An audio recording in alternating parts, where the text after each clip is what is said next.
Epistemologia. Olá, eu sou a professora Agnes Lang. Essa é a nossa disciplina de estética e essa é a nossa sexta aula.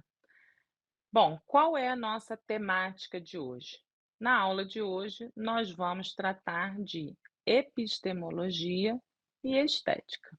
Então, vamos lá. Bom, então vamos lá.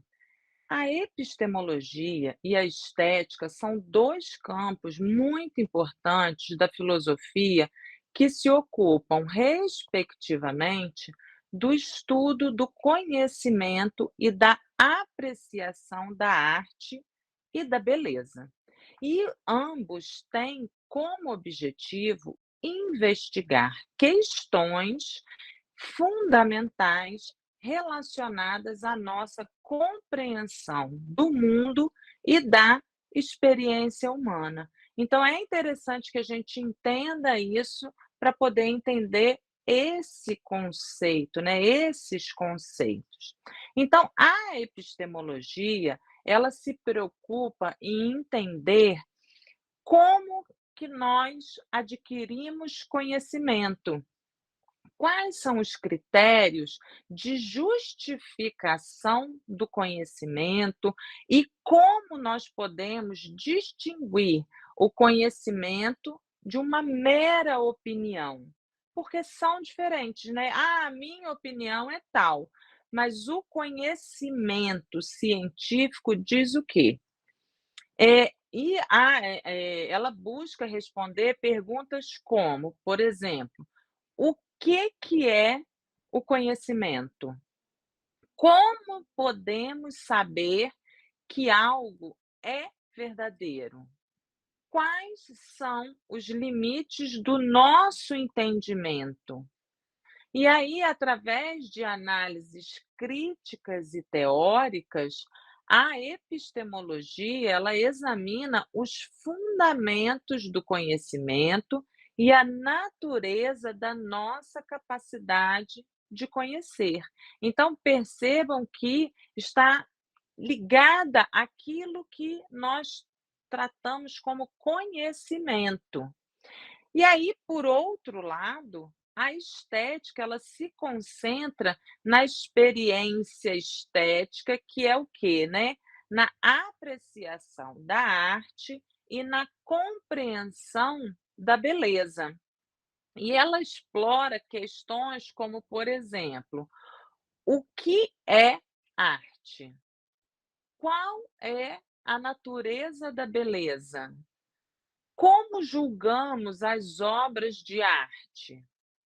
Então, a estética ela busca entender as formas de expressão artística, as emoções e sentimentos que essas expressões evocam e como elas são percebidas e interpretadas. Lembrando que cada pessoa, né, tem uma relação diferenciada com a arte.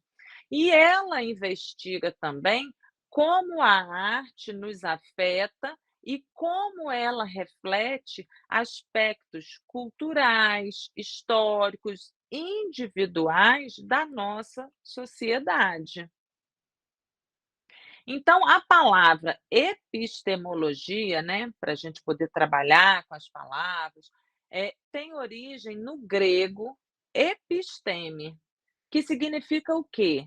Conhecimento. E logos, que se traduz como estudo ou teoria. Assim, a epistemologia, ela pode ser entendida como o quê? A teoria do conhecimento. É uma palavra difícil, é uma palavra diferente que a gente não usa, mas que a gente consegue compreender a partir do momento que a gente pensa, né, em teoria do conhecimento. E aí, o objetivo central da epistemologia é o quê?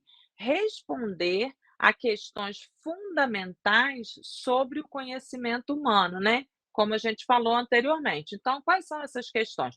o que é conhecimento, como que nós adquirimos esse conhecimento, quais são esses critérios, né, para distinguir o conhecimento verdadeiro da opinião. Então, o que que acontece? Ao longo da história da filosofia, diversos filósofos, eles têm, né, proposto diferentes respostas para essas questões. E aí, duas das principais correntes de pensamento têm dominado esse debate epistemológico, que é o quê? O empirismo e o racionalismo. Então, a gente vai entender um pouco melhor o que que é cada um, né? Então, o empirismo. O empirismo ele vai enfatizar essa experiência sensorial como fonte primária do conhecimento. Então, eu sinto, e isso me traz conhecimento. Eu sinto como está o tempo, eu sinto como está se movimentando a natureza, eu sinto o que está acontecendo no mundo, né? E aí, de acordo com os empiristas, né, como, por exemplo, John Locke, David Hume, todo o nosso conhecimento deriva da experiência e da observação do mundo ao nosso redor. E aí, através dos sentidos, nós coletamos informações que formam a base, né, das nossas crenças e dos nossos conhecimentos. Então, vocês percebam que esse é um tipo de forma de se adquirir conhecimento. Por outro lado, Sousa afirma que o racionalismo argumenta que a razão é a principal fonte do conhecimento. Então, o racionalismo está ligado à razão. E aí, filósofos como René Descartes e Immanuel Kant, eles sustentaram que o conhecimento ele pode ser adquirido através da razão pura, independentemente da experiência sensorial. Então, segundo os racionalistas, existem verdades universais e necessárias que podem ser conhecidas apenas pela razão. Então, além dessas correntes principais, a epistemologia, ela também lida com outros temas importantes, como a natureza da justificação do conhecimento, a relação entre a crença e a verdade, a possibilidade do ceticismo e a questão dos limites do conhecimento humano. Então, existe limite para o conhecimento humano? Qual é esse limite? Existe crença? Existe verdade? E aí, ao investigar essas questões, a epistemologia ela desempenha um papel crucial na compreensão da natureza e dos fundamentos do conhecimento humano. E ela nos desafia a refletir sobre a confiabilidade das nossas crenças, os métodos que nós utilizamos para adquirir conhecimento e os critérios que nós usamos para avaliar a validade das nossas afirmações. Então, essa situação hipotética X é real? É uma crença?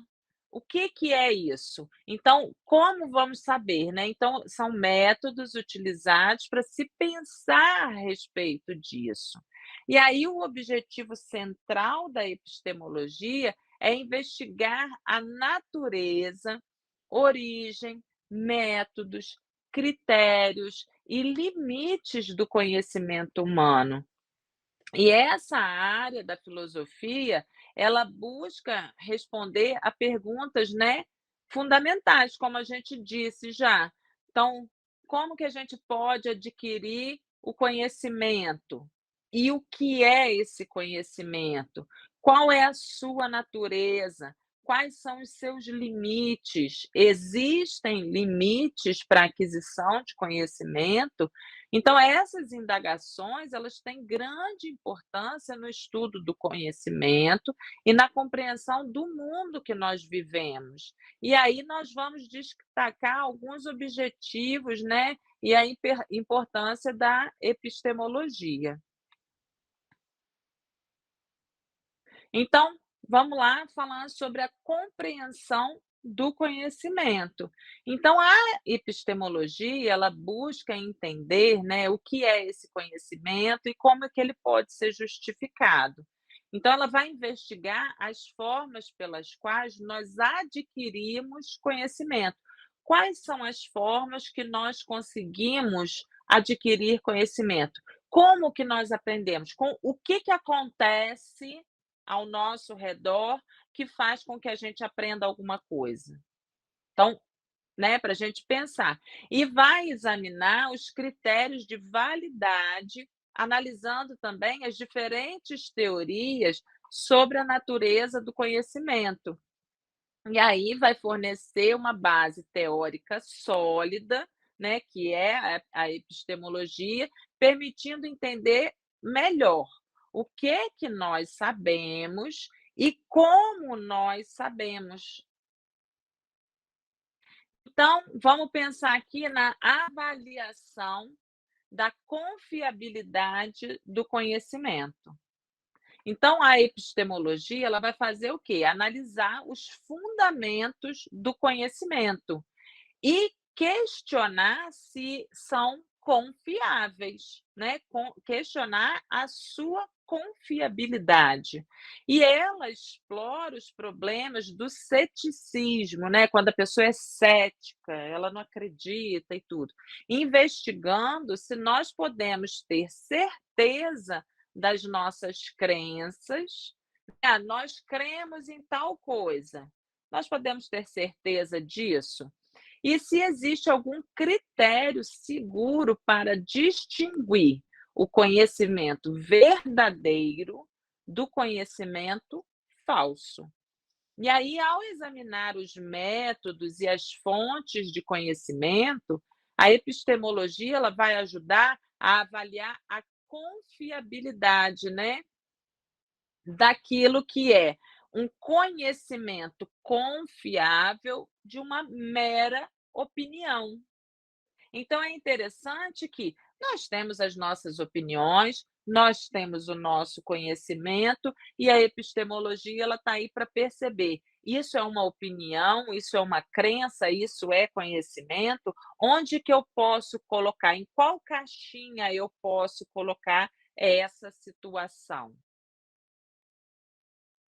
E aí, analisando, né, a análise dos limites desse conhecimento. Então, a epistemologia, ela vai investigar os limites desse conhecimento humano.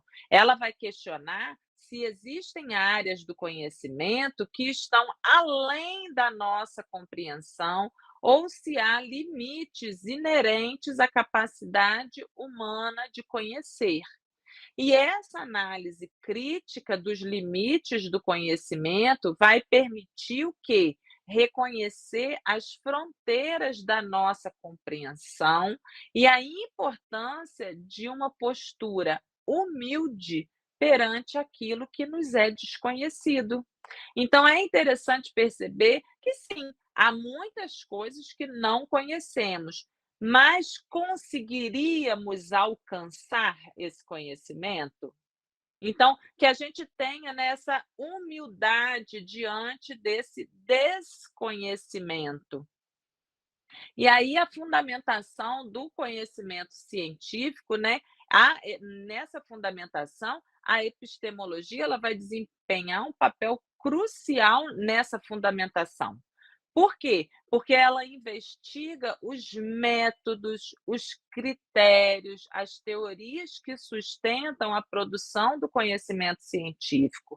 Então, ao examinar a natureza da evidência, a lógica da inferência e os processos de verificação, a epistemologia ela vai fornecer o quê? As bases racionais para uma pesquisa científica e para a validação dos resultados.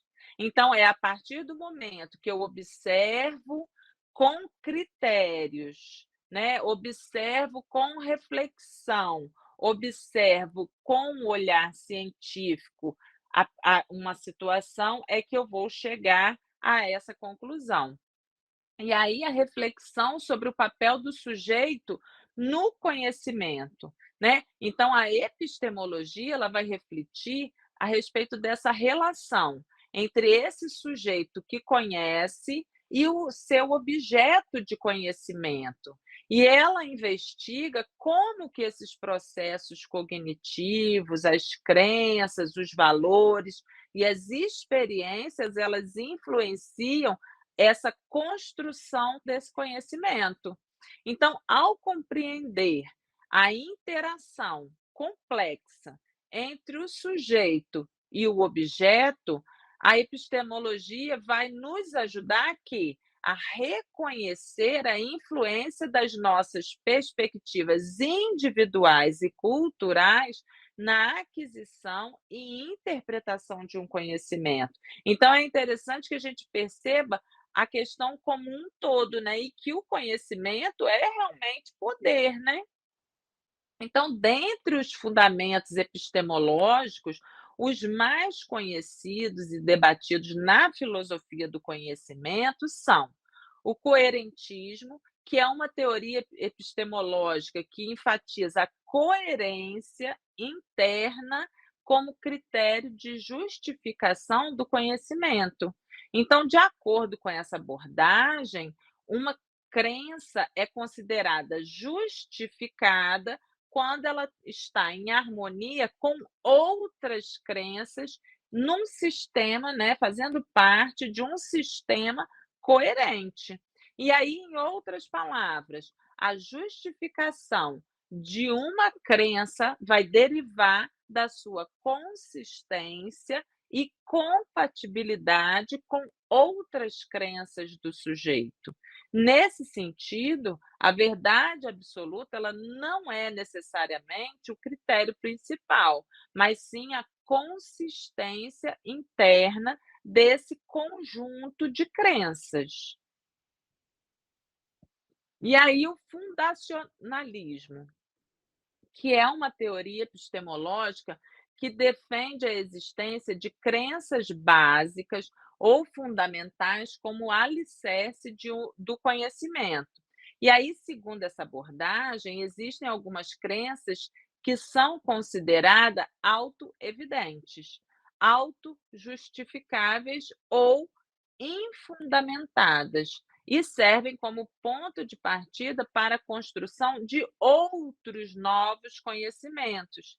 E aí essas crenças fundamentais, elas não precisam ser justificadas por outras crenças, mas elas são aceitas como verdadeiras ou confiáveis por si mesmas. E aí o fundacionalismo busca encontrar um ponto de partida seguro e indubitável, indubitável que não tem dúvida, né, para o conhecimento. E aí o que é contextualismo? Então, é uma abordagem epistemológica que vai considerar o contexto como determinante na atribuição do conhecimento. Então, de acordo com essa perspectiva, a atribuição de conhecimento não é apenas uma questão objetiva baseada em critérios universais, mas também depende do contexto em que essa afirmação é feita e do nível de exigência epistêmica nesse contexto científico. Por exemplo, o mesmo conjunto de informações, ele pode ser considerado conhecimento em um contexto cotidiano, mas não em um contexto científico rigoroso. E aí o contextualismo, ele destaca a importância desse contexto social, linguístico, cultural, na avaliação desse conhecimento. E aí cada um desses fundamentos vai apresentar abordagens diferentes para entender essa natureza e a justificação desse conhecimento, refletindo que as diferentes perspectivas teóricas e debates filosóficos sobre o assunto.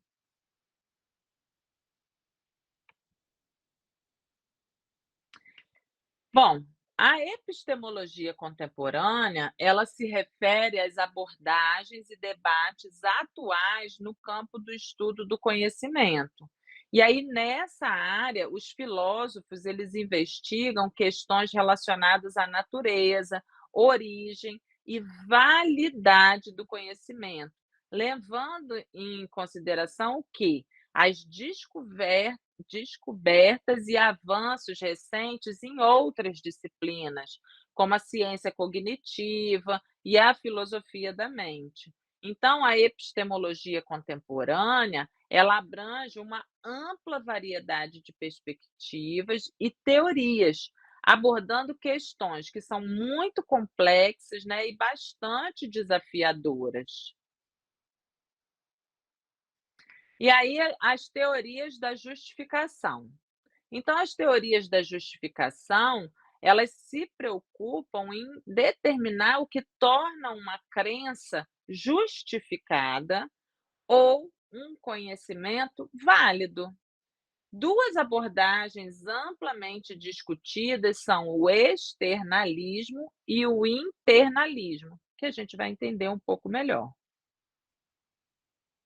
Então, o externalismo, o que que ele faz? Ele sustenta que a justificação de uma crença está relacionada a fatores externos ao sujeito epistêmico. Então, esses fatores, eles podem incluir a conexão causal entre a crença e o objeto do conhecimento, a confiabilidade de um processo cognitivo ou o acesso a informações relevantes.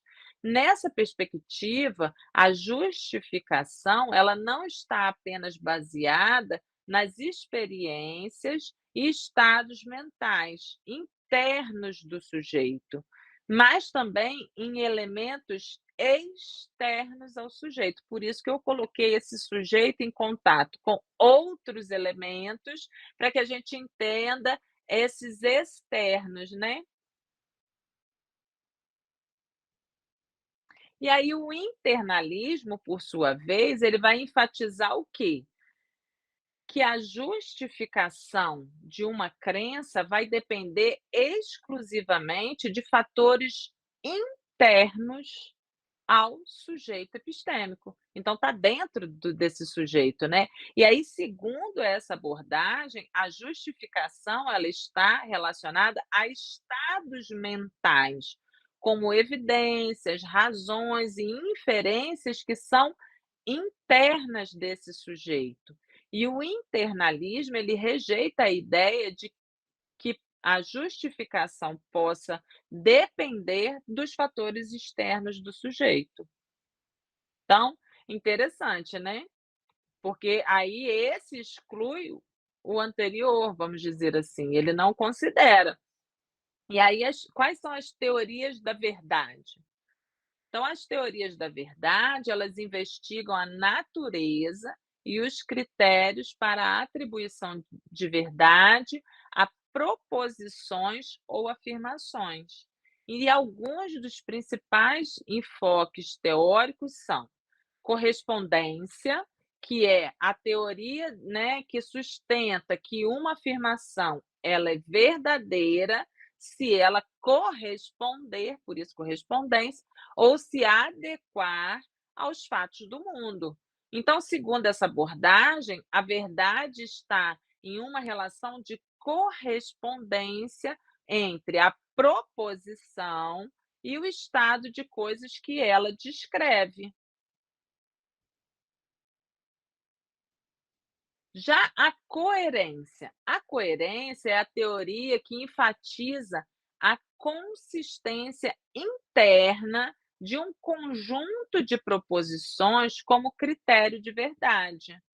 Então, uma afirmação ela é considerada verdadeira se for consistente, se for coesa com outras crenças ou outras proposições dentro de um sistema que também deve ser coerente. E aí a gente tem o pragmatismo. O que é esse pragmatismo? Então, pragmatismo é uma abordagem pragmática da verdade, associada, né, a alguns filósofos como William James e Charles Peirce, e considera a verdade em termos de suas consequências práticas e a sua utilidade. Então, existe uma consequência, aí por isso eu coloquei a plantinha aí sendo regada, sendo tratada. Existe uma consequência desse tratamento, bom ou ruim? Existe uma utilidade?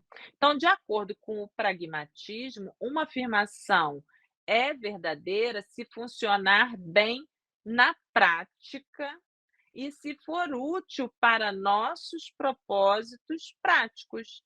Então, essa afirmação vai dar certo. É para regar a planta, tá, tá, tá, tá. Então, é prático isso, é verdadeiro, então é considerado. E aí as teorias da evidência, né? As teorias da evidência se concentram nos critérios para considerar uma evidência como boa ou confiável para justificar uma crença. Então, duas abordagens que são comumente discutidas são bayesianismo, que baseia-se, né, na teoria matemática da probabilidade para avaliar a força da evidência, e nessa abordagem, a justificação de uma crença ela é calculada com base na probabilidade dessa crença ser verdadeira, considerando a evidência disponível. Então, matematicamente falando, né, há um cálculo aí para ver se está correto, se não está correto, sim ou não. Ao evidencialismo. Então, o que é evidencialismo? Enfatiza o quê? Que a justificação de uma crença depende da presença de evidências adequadas para essa crença. E aí, de acordo com essa perspectiva, uma crença ela é justificada se houver evidências suficientes e apropriadas que a apoiem. Então, é necessária a evidência. O estudo é feito a partir das evidências. E aí, essas são as principais teorias e abordagens dentro da epistemologia contemporânea em relação à justificação, verdade e evidência. E aí vale ressaltar que essas teorias, elas são discutidas e debatidas pelos filósofos e diferentes perspectivas, elas podem coexistir. Então, existir, né, ao mesmo tempo e gerar controvérsias no campo da epistemologia.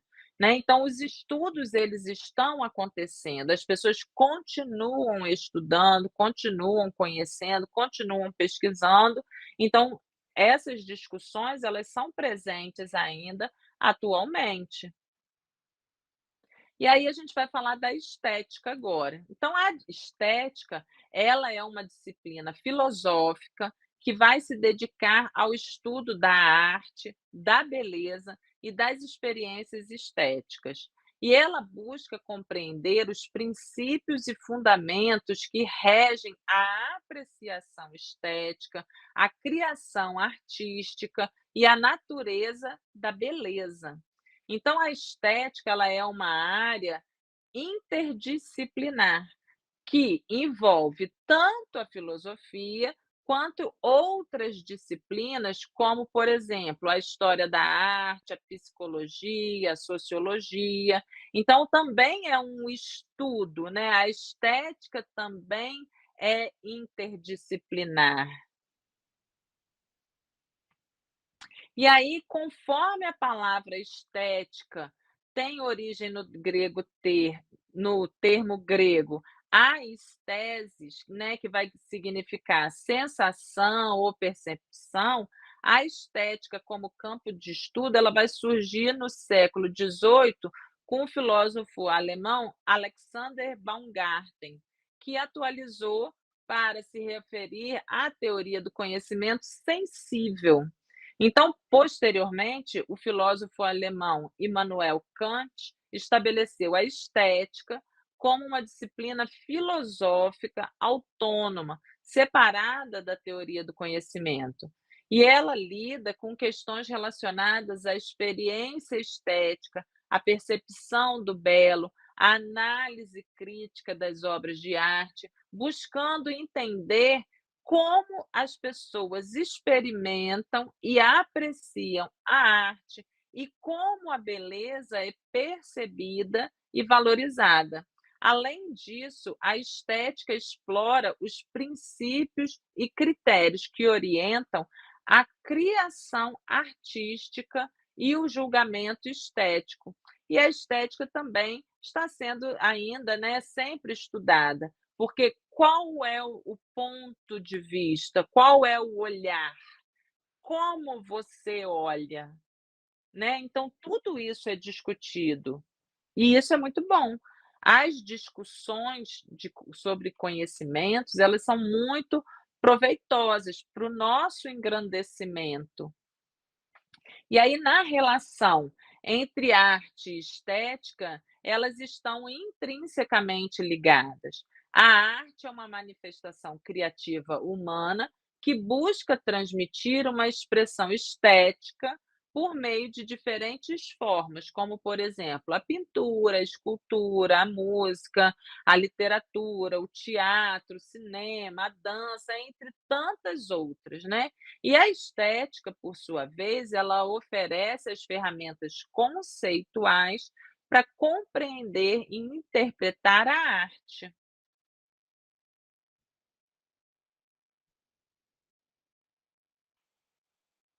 E aí a estética ela ajuda a refletir sobre as qualidades estéticas da obra de arte, como, por exemplo, a questão da harmonia, a proporção, a originalidade, a expressividade, a capacidade de despertar emoções e reflexões no espectador. Então, eu acho importante a gente ter, né, para sempre gravadas na nossa mente essas palavras, como harmonia, proporção, originalidade, expressividade, capacidade de despertar emoção e reflexão.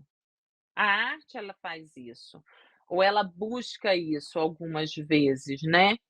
E ela também explora as diferentes abordagens e teorias sobre a natureza da arte, o papel do artista na sociedade e o impacto da arte na experiência humana. E é importante que a gente saiba e tenha dentro da gente que o homem, desde que ele se entende enquanto homem, ele produz arte.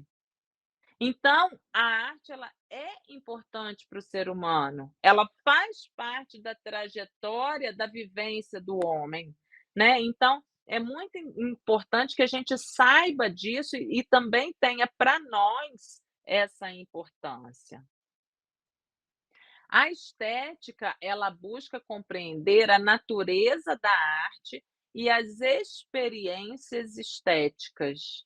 Então, diversas teorias foram propostas ao longo da história para explicar esse papel, né, e a natureza da arte. E aí, entre as teorias estéticas mais conhecidas, destacam-se a teoria mimética, que também é conhecida como teoria da imitação ou representação. E essa perspectiva ela sustenta que a arte ela tem como objetivo imitar ou representar a realidade. Então a arte ela seria uma tentativa de reproduzir a natureza ou retratar a realidade de forma fiel. E aí essa teoria ela remonta à filosofia de Platão, que via a arte como uma imitação perfeita das ideias eternas. E aí tem a imagem, né, da representação artística de um homem e de uma mulher, fielmente representados, fidedignamente representados, né. Eu olho esse homem, sei que é um homem, eu olho essa mulher, sei que é uma mulher, eu sei como é o cabelo, eu sei como é o nariz, eu sei como é a boca, eu sei como é o corpo, enfim. Por quê? Porque é a imitação perfeita dessa imagem. Então é isso que a gente precisa entender. Mas existe também a teoria expressiva. O que é essa teoria expressiva? Essa abordagem ela vai enfatizar a expressão emocional na arte. Nessa imagem aí, nós conseguimos até ver, né, pessoas, mas existe, obviamente, a teoria expressiva que você não vê, né, efetivamente nada. Mas aí é uma pessoa, né, não está imitando a pessoa real, ninguém é assim. Então é para a gente só pensar e aí trazer um pouco da dimensão desse pensamento, né. Por quê? Porque segundo essa perspectiva, a arte ela é uma forma de comunicação emocional em que o artista expressa seus sentimentos, emoções e experiências pessoais. Então, através da obra de arte, o artista ele busca transmitir e evocar emoções no espectador. E a gente pode pegar aí outros momentos, né, outros tipos de arte. Por exemplo, eu posso pegar uma música que me alegra pela melodia alegre, mas às vezes, se eu vou observar a letra, não é tão alegre assim. É uma letra triste, mas que pela melodia ela me alegra. Às vezes, a melodia traz essa melancolia e a letra também. Às vezes eu nem entendo muito bem a letra, né. Se a gente pegar, né, por exemplo, música de outras, línguas que não a nossa usual, às vezes eu nem sei o que aquele, artista está cantando ali, mas eu sinto a música, eu sinto tristeza, eu sinto alegria, eu sinto euforia, eu sinto melancolia, mas não sei o que está sendo dito ali. Enfim, então o artista ele traz essa emoção e eu, enquanto receptor, percebo a emoção desse artista ou o que ele quis transmitir. Assim como um filme, né, assim como uma tela, enfim, existem diversas maneiras que nós conseguimos perceber a arte nos trazendo sentimentos.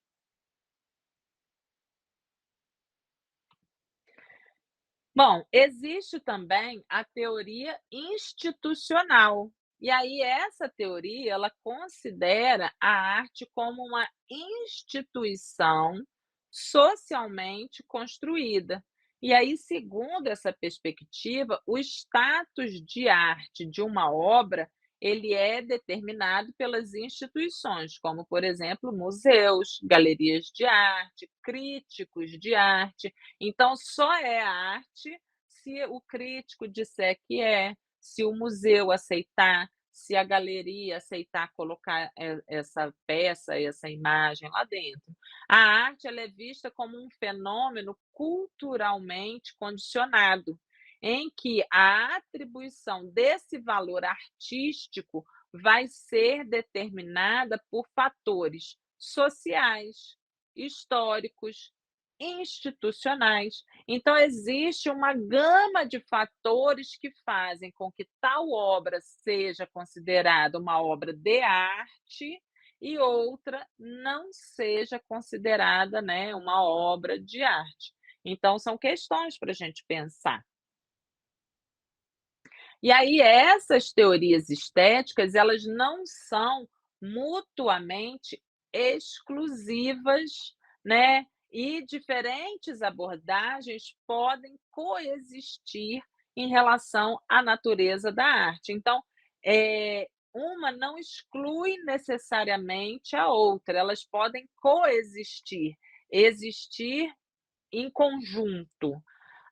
Além disso, existem muitas outras teorias e perspectivas que abordam a estética de maneiras distintas, como a teoria formalista, a teoria da recepção, a teoria da arte como experiência, entre outras. E é importante a gente ressaltar que as teorias estéticas, elas são objetos de discussão e debates contínuos. Então, diferentes filósofos, teóricos, críticos de arte apresentaram e desenvolveram as suas próprias perspectivas ao longo do tempo, contribuindo para uma compreensão mais abrangente da arte e da estética. Então é interessante que a gente perceba que não está pronto e acabado. As pessoas continuam estudando e formulando suas teorias. Então, a gente também continua estudando, compreendendo, aprendendo e ampliando o nosso conhecimento sempre, né? Bom, eh, a estética contemporânea, ela reflete as mudanças sociais, culturais e artísticas do mundo atual. Então, como eu disse, não parou, continua, a arte continua, a estética continua, né. Então, o mundo mudou, as coisas novas apareceram, então também a arte e a estética observam tudo isso acontecer, né. E aí ela abrange uma ampla variedade de abordagens e perspectivas, refletindo a diversidade e a complexidade da arte e da experiência estética no mundo pós-moderno. Algumas das principais correntes e temas na estética contemporânea vão incluir o quê? A estética pós-modernismo, por exemplo, que é o quê? É aquela que questiona as ideias tradicionais a respeito de, originalidade, autenticidade e unidade na arte. E ela enfatiza o quê? Uma desconstrução, o pluralismo estético, a apropriação de elementos diferentes, diferentes estilos, diferentes tradições. Então, a estética pós-moderna ela vai desafiar as noções de narrativa que são lineares, ela vai questionar as questões da hierarquia estética, explorando o quê? Uma multiplicidade de significados e a intertextualidade na arte. Então, a arte não parou, ela continua e continua questionando também, questões relacionadas à própria autoria e tudo. Então é bem interessante que a gente participe, né, desses questionamentos. Também tem a questão do feminismo, então essa perspectiva estética, ela busca examinar o papel da identidade de gênero na arte e na apreciação estética. E ela vai questionar as representações tradicionais de gênero na arte e buscar dar voz a essas experiências e perspectivas das mulheres na criação e na apreciação da arte. Então, a estética feminista, ela também vai enfocar questões de poder, dominação, subversão nas relações entre gênero e arte. Então, eu coloquei aí esse QR Code para vocês das Guerrilla Girls, que está no Museu de Arte de São Paulo, e é interessante vocês entrarem, né, acessarem aí as imagens que elas questionam o quê? Onde a mulher aparece na arte? Apenas como a figura que está ali posando para um artista homem pintar? Ou a mulher existe enquanto artista? Então são questionamentos trazidos, né, para se repensar esse papel da mulher na arte. A estética do interacionismo, então essa abordagem estética, ela vai enfatizar o quê? A interatividade e a participação ativa do espectador na experiência artística. Então, a arte interativa, ela convida o espectador a se envolver fisicamente, emocionalmente com a arte, né? Rompendo aquela tradicional separação entre o observador que está ali paradinho, passivo, e a obra de arte que está ali, tipo, mostrando o seu saber, né? Então, a estética do interacionismo, ela também aborda a influência das tecnologias digitais e das mídias interativas na produção e na recepção da arte. Então, é interessante a gente perceber, né, como é gostoso, como é legal participar da arte, não apenas entrar num museu, por exemplo, quietinho, caladinho, não pode falar, não pode se mover, não pode gritar, não pode correr, né, a arte interacionista ela propõe diferente.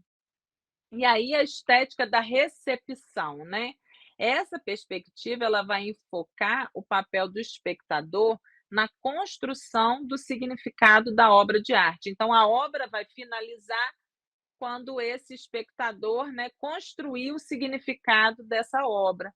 E a estética da recepção, ela destaca a importância das experiências individuais e das interpretações subjetivas na apreciação e na compreensão da arte, reconhecendo que o significado da obra de arte ele é moldado pela interação entre o espectador, o contexto cultural e as intenções do artista. Então, o espectador ele finaliza aquela obra a partir do seu olhar. Como ele olha, como ele contempla. É com raiva, é com admiração, é com nojo, qual é o sentimento, o que traz à tona desse espectador, né? E aí, para a gente finalizar, a gente fala de crítica e interpretação na estética. E aí essa abordagem, ela busca analisar e interpretar a obra de arte de forma crítica e aprofundada. Então ela examina os aspectos formais, conceituais, sociais e políticos da arte, porque a arte também é política, buscando compreender suas complexidades e suas implicações mais amplas. A crítica e interpretação na estética promovem uma análise reflexiva da arte, questionando pressupostos e explorando diferentes perspectivas. Então, é muito interessante que a gente perceba o quanto que a arte nos traz, né, a respeito de pensamentos, de questionamentos, onde nós podemos chegar a partir daquela obra, né. Então essas são as propostas, eu convido vocês para virem para a nossa terceira e última aula, e que a gente então consiga aprender cada vez mais, né, e a gente fica até aqui. Obrigada, até a próxima.